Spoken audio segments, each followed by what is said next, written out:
François est éducateur canin. Il rejoint Jean-Denis pour la séance d'entraînement d'un Setter Gordon. Jean-Denis est passionné de ses chiens, il est même délégué Grand Est du club de la Réunion des amateurs de Setter Gordon.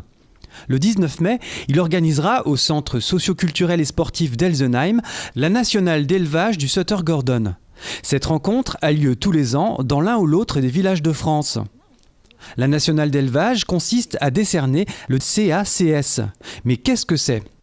CACS, ça veut dire certificat d'aptitude conforme aux standards, c'est-à-dire le chien, c'est le chien qui est le plus près de la race. Il est jugé sur la couleur des feux, sur les yeux, sur la longueur, sur les oreilles, sur la tête, sur la morphologie du chien.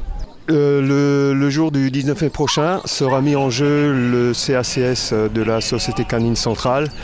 C'est les chiens qui seront présents ce jour-là, je pense qu'on attend à peu près entre 130 chiens. Le CACS sera attribué à un mâle et une femelle.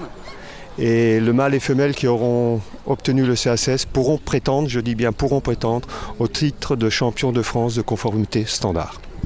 Les propriétaires des chiens font appel à un éducateur canin comme François pour faire concourir leur animal à ce type de manifestation. Pendant plusieurs jours, voire plusieurs semaines auparavant, le Setter Gordon leur est confié.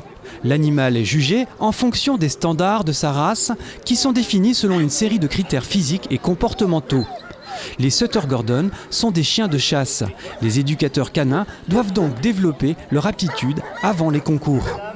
Au départ, nous commençons à former à ce que le chien aille jusqu'au gibier, qui reste aux oiseaux, comme on dit, les perdreaux, faisans. Dans notre région, c'est surtout ça.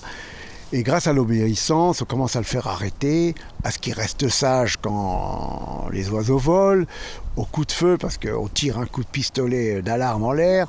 Voilà, toutes ces choses-là. Mais c'est grâce quand même à l'obéissance de base qu'on arrive à former ces chiens sur le terrain. Après, ce qu'on souhaite, c'est qu'il aille le plus loin possible sur les côtés. C'est-à-dire, on appelle ça la quête, de gauche à droite et de droite à gauche.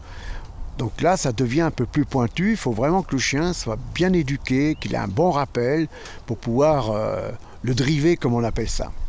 L'occasion de découvrir un événement rare et méconnu dans le Ride.